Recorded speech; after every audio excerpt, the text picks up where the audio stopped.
میرے پاکستانیوں، آج میں پولیس تھانے گیا اپنی انویسٹیگیشن کے لیے، اپنی اسٹیٹمنٹ ریکارڈ کرنے کے لیے. تو میرے لیے تو اب ایسے ہے کہ عدالتیں میرا آفس بن گئی ہیں. ہر روز میں آفس جاتا ہوں جس طرح، اور یہ انویسٹیگیشن پولیس کے بار بار پولیس اور جی آئی ٹیز کی انویسٹیگیشن میں بھی جاتا ہوں. میں صرف اپنی قوم کو آج یہ بتانا چاہتا ہوں کہ مجھے اس دوران میں اللہ کا شکر ادا کرتا ہوں کہ یہ جو میں 14 مہینے سے گزرا ہوں، میں نے 27 سال پہلے تحریک انصاف شروع تو کی تھی کہ اس ملک میں سب سے بڑا مسئلہ یہ ہے کہ انصاف نہیں ہے. مطلب انصاف کا مطلب یہ، انصاف اب یاد رکھیں ہمیشہ کمزور کو چاہیے ہوتا ہے. طاقتور اپنے آپ کو قانون سے اوپر رکھتا ہے. امریکہ اپنے آپ کو انٹرنیشنل کرمنل کورٹ کا حصہ نہیں بنانا چاہتا کیونکہ وہ طاقتور ہے، لیکن کمزور ملک اس کا حصہ بننا چاہتے ہیں کیونکہ ان کو طاقتور سے تحفظ چاہیے. جنگل کے اندر کمزور کو کوئی تحفظ نہیں ملتا، جو طاقتور ہوتا ہے بس اس کا راج ہے. تو انسانی معاشروں کے اندر، جس طرح میں آپ کو بار بار یہ چاہتا ہوں آپ کے ذہنوں میں چلا جائے کہ اللہ کے سارے پیغمبروں کا اصل مشن ہی انصاف تھا. اور پھر سے بتا دوں، انصاف آزاد کرتا ہے انسانوں کو، کیونکہ ان کے حقوق طاقتور سے اس کی جب تحفظ دیتا ہے تو انسان آزاد ہو جاتے ہیں، اور آزاد انسان کی پرواز اوپر جاتی ہے. ایک انصاف کے معاشرے میں امن ہوتا ہے، اور امن، انصاف اور آزاد معاشرے خوشحال ہوتے ہیں. جو آج آپ سارے دنیا کے معاشرے دیکھ لیں، یہ جو بھی مغرب، یورپ وغیرہ، یہ جو بھی خوشحالی ہے وہاں یہ ساری چیزیں ہیں. انصاف ہے، آزاد ہیں، امن ہے، خوشحال ہے. ہمارا مسئلہ یہ ہے کہ انصاف نہیں ہے. تو یہ میری سٹرگل چلی تھی. تو ان 14 مہینے میں مجھے صحیح طرح اندازہ ہوا ہے کہ یہاں تو بیچارہ کمزور پس جاتا ہے. یہاں تو جو ہمارا انصاف کا نظام ہے، اس بیچارہ اس کو تو وہ بالکل نہتا ہے، اس کو معاشرہ بالکل اس کی حفاظت نہیں کرتا. میں اپنی پارٹی کو بھی کہتا ہوں کہ جو اب ہمارے سے گزر رہی ہے، ہمارے گھروں میں گھس کے، رشتہ داروں کے بچوں کو اٹھا کے لے جاتے ہیں، عورتوں کو تنگ بدتمیزی کرتے ہیں. کہیں کی جگہ عورتیں بھی اٹھائی ہیں، ان سے بدتمیزی کی ہے، سیف لوٹ لیے ہیں، گھر لوٹ لیے ہیں، گھر توڑ دیے ہیں، بزنسز بند کر دیے ہیں. تو یہ جو ہمارے سے ہو رہا ہے، یہ سارے کمزور طبقے سے ہوتا ہے پاکستان میں جب وہ طاقتور کے سامنے اس کا ٹاکرا ہوتا ہے. آج اندرون سندھ آپ چلے جائیں تو جو وہاں لوگوں کا کمزور طبقے کا حال ہے، میں آپ کو یقین دلاتا ہوں کہ انسانی معاشرے میں ایسے لوگوں کو کوئی نہیں رکھ سکتا. یعنی ہوتا کیا ہے کہ وہ ان کے خلاف جرم بھی ہوتا ہے، ظلم بھی ہوتا ہے، اور انہی کو پھر ان کے اوپر سزا بھی مل جاتی ہے. یہ ہر جگہ ہے. یہ ہمارا بدقسمتی سے پختونخوا میں تھوڑا سا کم ہے، لیکن جس طرح آپ نیچے جاتے جائیں، پنجاب، پھر سدرن پنجاب، پھر سندھ، وہاں تو کوئی کمزور کی کوئی سننے والا نہیں ہے. تو ہمارے لیے میرا جو آج عزم ہے وہ اور سٹرونگ ہوا ہے، اور مضبوط ہوا ہے کہ یہ ایک جہاد ہے انصاف کی. کیوں اللہ کے پیغمبروں نے سب نے انصاف کے اوپر بات کی تھی؟ کیونکہ یہ انسانوں کو آزاد کرتا ہے. ہمارے لوگ غلام ہیں. حقیقی آزادی اس لیے ہے. تو میں اب تفتیش پہ آتا ہوں. تفتیش کیا تھی جی؟ کہ 9 مئی کو بہت بڑی سازش ہوئی، اور آپ مجھے پوچھ رہے ہیں کہ آپ سازش کا حصہ تھے. میں نے ان کو کہا سازش ہوئی، اس میں کوئی شک نہیں، وہ سازش تھی. لیکن سازش سے فائدہ کس کو ہوا اور نقصان کس کو ہوا؟ اگر سازش سے ہمیں فائدہ ہوتا تو تبھی آپ کہتے نا کہ ہم نے سازش کی ہے. اگر سازش کی وجہ سے 10,000 لوگ ہمارے جیلوں میں ہیں، سینئر لیڈرشپ جیلوں میں ہیں، اب میرے 200 پہ کیس پہنچنے لگے ہیں، ہمارے گھر توڑے جا رہے ہیں، بزنسز بند کی جا رہی ہیں، وہ جیلوں میں سے صرف وہ چھٹتے ہیں جو کہیں جی کہ میں آج تحریک انصاف چھوڑا ہوں، اب وہ نکل سکتا ہے، اور پھر سب کچھ معاف ہو جاتا ہے، سارے اس کے کیس ڈراپ ہو جاتے ہیں. تو سوال میرا یہ ہے کہ فائدہ کس کو ہوا؟ فائدہ ہوا یہ جو سارے منی لانڈررز، یہ 30 سال سے جو ملک کو لوٹ رہے ہیں، جن کے پیسے باہر پڑے ہیں، جو کہ اربوں خربوں پتی بن گئے جبکہ ملک مقروض ہو گیا ہے. یہ سارے جو آج اوپر بیٹھے ہوئے ہیں، ان کو فائدہ ہوا ہے. اور ان کو فائدہ کس نے کروایا؟ ملک کی اسٹیبلشمنٹ ہے. اور انہوں نے کامیابی سے اسٹیبلشمنٹ کو استعمال کیا، اور انہوں نے اس اسٹیبلشمنٹ کو ان کے ساتھ مل کے سازش کی. یہ سازش کبھی نہ ہوتی جب یہ دونوں مل کے نہ کرتے. اور بہت بڑی سازش ہمارے سے نہیں ہوئی، پاکستان سے ہوئی ہے. اب میں آپ کو بتاؤں سازش ہوئی کیسے. سپریم کورٹ کا فیصلہ آ گیا ہے کہ عمران خان کو غیر قانونی اور غیر آئینی طور پہ اٹھایا گیا، اغوا کیا گیا ہائی کورٹ کے اندر سے.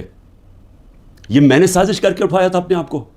میں نے تو نکلنے سے پہلے صبح کو جب مجھے اندازہ ہوا کہ یہ مجھے پکڑیں گے، حالانکہ میرے اوپر کوئی کیس نہیں تھا، میں سب پہ بیل میں تھا، جب مجھے پتہ چلا تو میں نے پہلے کہا کہ وارنٹ دکھاؤ اور مجھے پکڑ لو.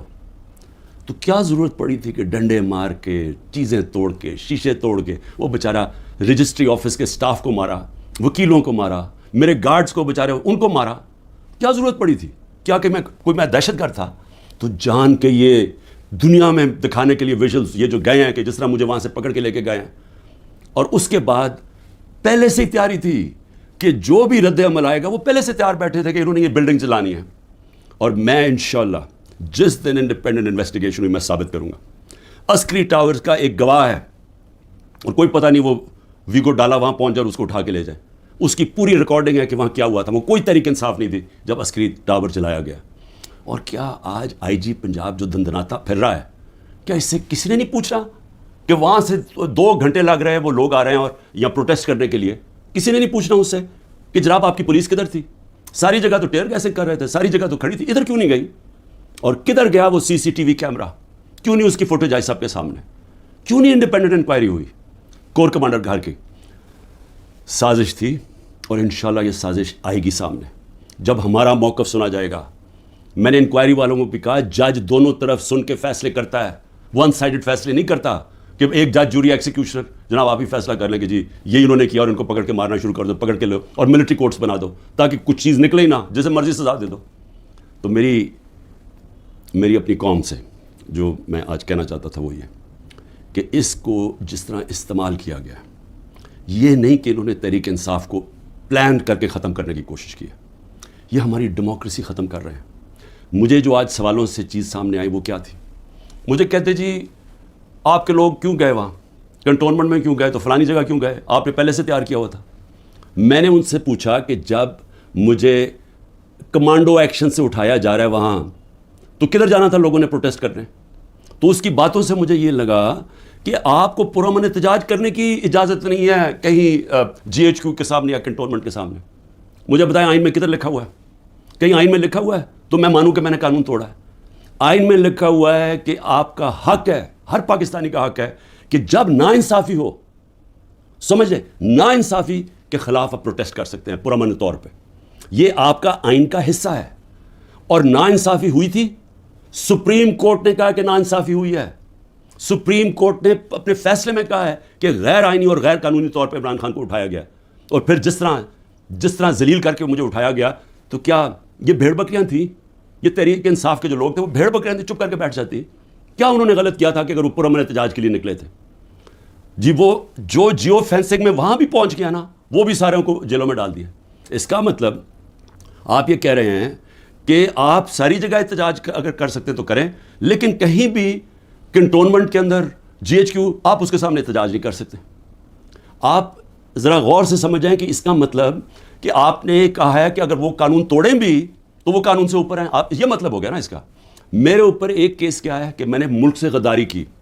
ملک سے کیا غداری کی کہ جنرل فیصل نصیر کو میں نے کہہ دیا ڈرٹی ہیری، اور میں نے اس کو کہا کہ یہ ذمہ دار ہے میرے قتل کا کرنے کی کوشش پہ. اس کو کہا جی آپ نے ملک سے غداری کر دی، اس کو ملک سے غداری کہہ رہے ہیں. سو اس کا مطلب یہ کہ یا تو وہ جنرل فیصل نصیر قانون سے اوپر ہے، یا آپ نے اس کو لائسنس دیا ہوا ہے کہ وہ کسی کو قتل کر دے، یا تو یہ مطلب. اور یا یہ کہ ہماری جرت کیسے پڑی کہ ہم کوئی کمی ہے اس ملک میں، کیا ہماری کوئی حیثیت ہی نہیں ہے کہ میں اپنی FIR نہیں کٹوا سکتا جو میرا ملک کا قانون مجھے حق دیتا ہے. بھئی مجھے سے وہ پہلی JIT میں پوچھتے جی خان صاحب آپ کے پاس پروف کون سے تھے کہ یہ فیصل نصیر نے کروایا؟ میں نے کہا آپ نے جو کوئٹہ میں 4 گھنٹے جو وہ قتل ہوا ہے وکیل، اس کے اوپر تفتیش کی تھی؟ کوئی ثبوت ملے تھے جب میرے اوپر 302 کا قتل کا پرچہ ڈال دیا؟ کیا جب ضلع شاہ جب مرا تھا تو 3 دن میرے اوپر 302 جب قتل کا پرچہ لگایا تھا آپ نے تفتیش کی تھی؟ تو جب FIR کا مطلب ہوتا ہے فرسٹ انویسٹیگیٹنگ رپورٹ، تو جب وہ تفتیش ہوگی تو پتہ چلے گا نا.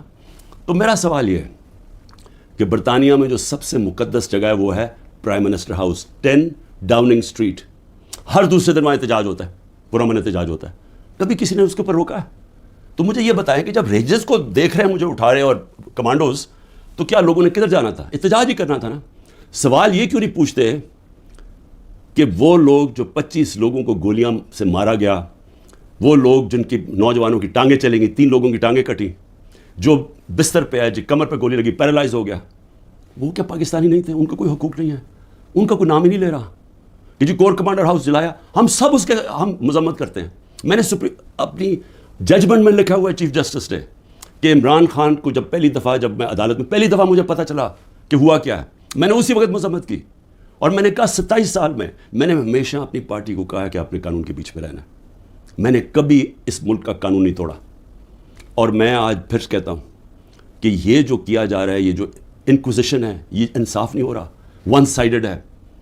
کہ فیصلہ کر لیا کہ جناب آپ نے تحریک انصاف کو ختم کرنا ہے, تو ساری پارٹی کو, کتنے لوگ تھے جدھر جو گھر جلیا, بلڈنگ جلی, کتنے ہوں گے؟ 100, 150, 200, 300, 400, 1000 ہوگا. تو 10,000 لوگوں کو کس طرح اندر ڈال دیں, اور پھر ان کو موقع دیں کہ وہ بتائیں تو صحیح کہ ان کی سائڈ کیا تھی. دوسرا کام جی 164 کے بیان لیے جا رہے ہیں.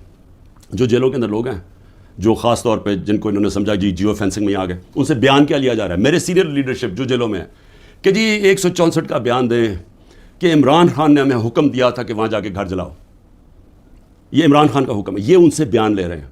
پہلے تو قانون کے اندر یہ سمجھ جائیں کہ جو وعدہ معاف گواہ ہوتا ہے اس کو گرگٹ کہتے ہیں قانون میں. گرگٹ کا مطلب کہ وہ رنگ بدلتا ہے, وہ جدھر ہوتا ہے جس کے ساتھ ہوتا ہے اسی طرح کا بن جاتا ہے, اس کی کوئی اہمیت نہیں ہوتی. 2 مہینے سے کوشش کر رہے ہیں. اعظم خان کو ادھر پکڑا ہوا ہے, سینئر پاکستان کا سینئر بیوروکریٹ, اس کو اغوا کیا ہوا ہے. اس سے پوچھ رہے ہیں کہ عمران خان کے خلاف کوئی بیان دو, کوئی 164 کا وعدہ معاف گواہ. اور لوگوں کے اوپر پریشر ڈال رہے ہیں جس کو پکڑا ہوا ہے کہ اس کے خلاف بیان دو.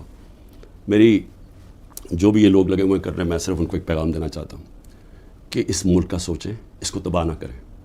یہ جو آپ کرنے جا رہے ہیں, اس سب سے بڑی پارٹی جو اکثریت پبلک جس کے ساتھ کھڑی ہے, اور اکثریت کا مطلب 70-80% پبلک آج جس کے ساتھ کھڑی ہے, اس کو عمران خان کو ختم کرتے کرتے ملک کی جمہوریت, ملک کی آزادی, ملک کی ادارے, ملک کا آئین, اس سب کو آپ ختم کرتے جا رہے ہیں.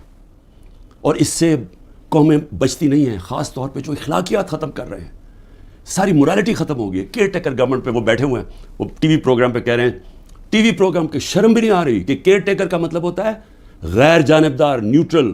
وہ کہہ رہے ہیں جی ہم نے بانٹا تھا کہ اس کو اتنے نمائندے ANP کے آئیں گے, اتنے JUI کے آئیں گے, اور اتنے فلانے کے آئیں گے. تو یہ تو یعنی اگر ہماری, مجھے افسوس ہے عدالتوں میں بڑا پریشر ہے, لیکن اسی کے اوپر سو موٹر ایکشن لیں کہ کیسے کیئر ٹیکر گورنمنٹ ہو سکتی ہے جو کہ تینوں پارٹیز کی بن گئی ہے. ہم اپنی گورنمنٹ گرا رہے ہیں, آئین کے مطابق کیئر ٹیکر آنا ہے, یہ آ کے بیٹھ گئے ہیں. اور ہر قسم کی کرپشن ہو رہی ہے. آج کوئی فکر نہیں پڑی نیب کو کہ کرپشن کدھر ہو رہی ہے, کوئی FIO کو فکر نہیں ہے. ملک کھلے عام کرپشن ہو رہی ہے آج, اور صرف لگے ہوئے ہیں کہ جی کسی طرح اس پارٹی کو ختم کریں. تو میں صرف ایک تو یہ کہنا چاہتا تھا آج کہ میرا یہ جو ہوا ہے آج تفتیش, مجھے حیرت ہوئی کہ وہ یہ, بلکہ وہ ان کے ایسے وہ بول رہے تھے جیسے کہ آپ احتجاج بھی کرنا آپ کے لیے, آپ نے کوئی غداری کر رہا ہے ملک کے ساتھ, تو پھر جمہوریت ختم کر دیں. کہتے مارشل لا لگ گیا, کہیں کہ پھر جناب جو مرضی وہ فیصلہ کریں گے وہ کریں گے.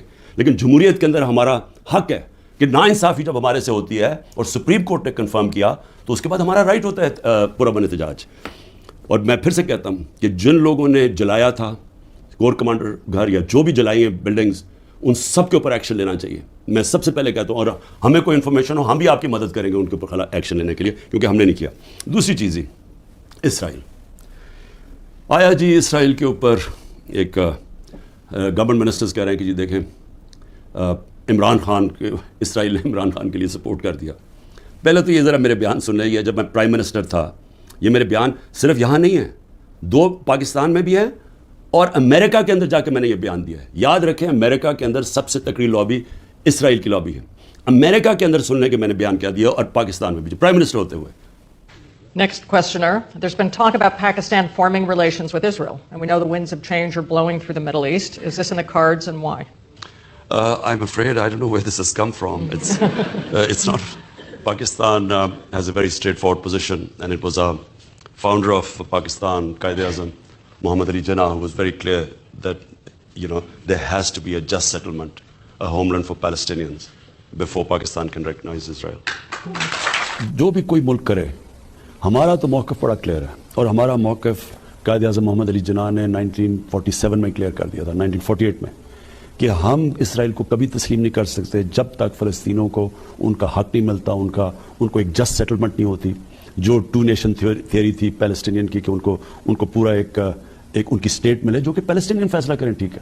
جب تک وہ نہیں ہوتا, اگر ہم وہ تسلیم کر لیتے ہیں تو ہمیں پھر کشمیر کا بھی, ہمیں ایگزیکٹلی سچویشن کشمیر کا ہے تو ہمیں وہ بھی گیو اپ کرنا چاہیے. تو اس لیے پاکستان نہیں تسلیم کر سکتا اسرائیل کو. اب امریکہ میں میری بیان کی کیا اہمیت ہے, کیونکہ یہ جو 2 ہیں نا, نواز شریف اور زرداری, یا ان کے بچے, میں چیلنج کرتا ہوں کہ یہ جا کے امریکہ میں امریکہ کیا پاکستان میں بیان دے دے ان کے خلاف، لیکن امریکہ میں جا کے دے. یہ میں کہتا ہوں کہ ان کی اتنی جرت نہیں تھی کہ جب امریکہ نے اور ہندوستان نے مل کے موڈی کے دورے پہ امریکہ جب جوائنٹ سٹیٹمنٹ دی اور انہوں نے کہا کہ پاکستان کا نام لیا بائی لیٹرل ٹاکس میں، پاکستان کا نام آتا ہے کہ جی پاکستان کراس بارڈر ٹیررزم کر رہی ہے اور پاکستان کو بند کرنی چاہیے. کسی کا بیان نکلا کسی کے منہ سے، کہیں وہ بیٹھا ہوا نواز شریف کہ اس کے منہ سے کوئی آواز نکلی، کہیں زرداری کے منہ سے کوئی آواز نکلی؟ نہیں نکلے گی. جب 400 ڈرون اٹیک ہو رہے تھے پاکستان میں، جو دنیا میں کوئی مثال ہی نہیں ہے کہ آپ جس کے لیے جنگ لڑا ہے وہ آپ ہی کے ملک میں ڈرون اٹیک کر رہا ہے، ان کے منہ سے ایک لفظ نہیں نکلا. اور میں آج اپنی اسٹیبلشمنٹ سے پوچھنا چاہتا ہوں کہ آپ ان لوگوں کی آج حمایت کر رہے ہیں جن کے اربوں روپے نہیں ڈالر باہر پڑے ہوئے ہیں. یہ کبھی بھی ایک لفظ نہیں کہیں گے ان لوگوں کے پاس جن کو پتہ ہے کہ وہ کسی وقت ان کے، جس طرح وہ روسیوں کے اب ڈالر ضبط کر رہے ہیں نا، ان کی روسیوں کی پراپرٹیز جب سے جنگ ہوئی ہے ضبط کر رہے ہیں، وہ کبھی بھی ان کے ڈالرز، کیونکہ چوری کا پیسہ ہے اور اربوں ڈالر پڑا ہوا ہے ان کا باہر، یہ کبھی ان کے خلاف بات نہیں کریں گے، یہ اپنے ملک کے لیے کبھی کھڑے نہیں ہوں گے. یہ تو ان کو تو ہندوستان سے جان جاتی ہے کیونکہ ان کو پتہ ہے کہ ہندوستان کی اور اسرائیل کی لابی بڑی مضبوط ہے امریکہ میں، تو یہ تو کبھی بھی نہیں ملک کے لیے سٹینڈ لے سکتے. تو ان کی جو بیکنگ کی جا رہی ہے، میں یہ سوال پوچھتا ہوں کہ آج عمران خان کو تو دہشت گرد ثابت کرنے کی کوشش کی جا رہی ہے. مجھے یہ بتائیں کہ کبھی عمران خان نے ایسی حرکت کی کہ امریکنوں کو میسج بھجوایا جائے اپنے ایمبیسڈر حسین حقانی کے ذریعے میمو گیٹ کے اندر، وہ جو میمو گیٹ تھا امریکنوں کو کہہ رہا ہے کہ ہماری فوج سے ہمیں بچا لو، اس کو آج پرائم پوزیشن میں بیٹھا ملک کے فیصلے کر رہا ہے. اور دوسرا جس کو اتنا پیار تھا مودی کے ساتھ کہ اس کو گھر پہ شادی پہ بلا لیا، جبکہ وہ پاکستانی فوج کو پاکستان کے آرمی چیف کو دہشت گرد کہہ رہا تھا مودی. وہ کہتا پرائم منسٹر ٹھیک ہے لیکن وہ تو پتلا ہے، دہشت گرد پاکستانی فوج کو کہہ رہا تھا. ڈان لیگز کے اندر کیا ہوا؟ وہی کہہ رہا تھا نا کہ ہم تو بے بس ہیں جناب، ہماری فوج دہشت گردی کر رہی ہے. وہ لوگ آج ملک کے فیصلے کریں اور وہ بیٹھ کے باہر بیٹھ کے اپنے بڑے بڑے محلات کے اندر اربوں روپے کی پراپرٹیز کے اندر وہ بیٹھ کے جناب وہاں فیصلے کریں کہ جی ملک میں کیا ہوگا، ملک میں الیکشن کب ہوگا، وہ فیصلے کریں. اور یہاں کیا نظر نہیں آ رہا ہماری اسٹیبلشمنٹ کو؟ آپ کو نظر نہیں آ رہا کہ یہ کر کیا رہے ہیں اس ملک کے ساتھ؟ کیا ان کا انٹرسٹ ہے پاکستان سے؟ کیا جب مشکل پڑی یہ ملک سے باہر نہیں بھاگے؟ کیا اسٹیبلشمنٹ نے خود، میں گواہ ہوں جتنی دفعہ مجھے انہوں نے ان کی کرپشن کے کیسز بتائے ہیں، میں گواہ ہوں جب جنرل باجوہ نے بتایا کہ انہوں نے فلانے ملک سے کتنی کمیشن اربوں ڈالر کی کمائی، میں گواہ ہوں کہ جب انہوں نے بتایا کہ یاسر زرداری کے جو کیسز ہیں، یہ شروع کی بات تھی، بعد میں تو ڈیلنگ کر لی انہوں نے. جنرل مشرف نے جب اس کا نیب کا پہلی دفعہ جو چیئرمین بنا جنرل امجد، مجھے بریفنگ دی گئی کہ ان کی کتنی پراپرٹیز ہیں ملک سے باہر. یہ تو پکڑی گئی ہے نا ایون فیلڈز کی اور 2-3 اور، باقی کتنی پراپرٹیز ہیں؟ میں بات کر رہا ہوں تب کی، آج سے 20 سال پہلے کی. اس کے بعد جو لوٹ مار انہوں نے 10 سال کی وہ اس کے اوپر ہے، اور آج جو کر رہے ہیں. تو کوئی ہمیں فکر نہیں ہے کہ ہمارا ملک بینکرپٹ ہو چکا ہے اور ہم آج انجینئرنگ کر رہے ہیں ہماری اسٹیبلشمنٹ کہ یہی لوگ پھر واپس آ جائیں. تو کوئی فکر نہیں ہے ملک کی. کیا یہ عمران خان نے کوئی ٹھیکہ لیا ہوا ہے کہ وہ سارا وقت یہ سارا برداشت کرے یہ جو ہو رہا ہے آج، اور صرف وہی اسی کے اوپر سارا رکھے کہ جی اس کو کسی طرح دبا دو؟ کس کا فائدہ ہے اس میں؟ اور اس لیے میں آخر میں صرف یہ کہنا چاہتا ہوں کہ دیکھیں یہ بڑی خواب ہے پاکستان کی، بڑا، اس کے لیے بہت بڑے ذہن تھے علامہ اقبال، اس کے لیے جس نے کس طرح کی سٹرگل کی، وہ بہت ہی بڑے لیڈر تھے، قائد اعظم. اور وہ لوگوں نے اس ملک کو جس طرح بنایا، اور جس طرح قائد اعظم نے جب پہلی دفعہ پاکستان آئے، جب ابھی پاکستانی بنا 3 ہفتے پہلے آئے، تو انہوں نے کہا کہ اپنے ADC کو کہ میں نہیں سمجھتا تھا کہ میری زندگی میں یہ پاکستان بنے گا. یہ وہ ملک تھا، اور ہم نے اپنی آنکھوں سے ہمارے بڑوں کو سنا، کیونکہ ہم تو پاکستان میں پیدا ہوئے تھے. سارے ہمارے بڑے کہتے تو کتنے خوش قسمت ہو، آزاد ملک میں پیدا ہوئے. اور یہ ہمیں بدترین غلامی کی طرف جو لے کے جایا جا رہا ہے، نہ کوئی انسانیت رہے گی، نہ کوئی حقوق ہے، جو مرضی چاہے کریں، کوئی قانون توڑیں، چوروں کو اوپر بٹھا دو. جو فورن پالیسی ایسی ہے کہ ہم ساری دنیا میں ذلیل ہو رہے ہیں آج، جن سے اتنی محنت کی کہ جی ہم امریکہ کو خوش کر رہے ہیں، وہ جا کے انہوں نے ذلیل کر دیا. ساتھ والا ہمسایہ اوپر جا رہا ہے، وہ کہتے ہیں ان کی فکر ہی نہ کرو، یہ اپنے بوجھ میں اب گرنے لگا ملک. اور اس وقت انہی لوگوں کو جو 30 سال سے اس ملک کی خون چوس رہے تھے، آج ان کو آپ پھر تیاری کرا رہے ہیں اوپر بٹھانے کے لیے. میں ابھی بھی کہہ رہا ہوں کہ یہ جو ملک ہے یہ 27ویں رمضان کو بنا تھا، یہ بڑی خواب کا نام ہے. اور ہم سب کو، ساروں کو، میں سب کو کہہ رہا ہوں کہ ہمیں اس کے لیے جد و جہد کرنی پڑے گی. اور میں انشاءاللہ پھر سے میں ریپیٹ کرتا ہوں، میں بار بار کہتا ہوں، جو بھی ہو جائے، میں بھی ہر قربانی کے لیے تیار ہوں اس ملک کی آزادی کے لیے، اور میں آپ سب کو کہہ رہا ہوں کہ آپ کو تیار ہونا پڑے گا قربانی کے لیے، کیونکہ آزادی گھر میں بیٹھ کے نہیں ملتی، زنجیریں گرتی نہیں ہیں، توڑنی پڑتی ہیں، جد و جہد کرنی پڑتی ہے۔ پاکستان زندہ باد۔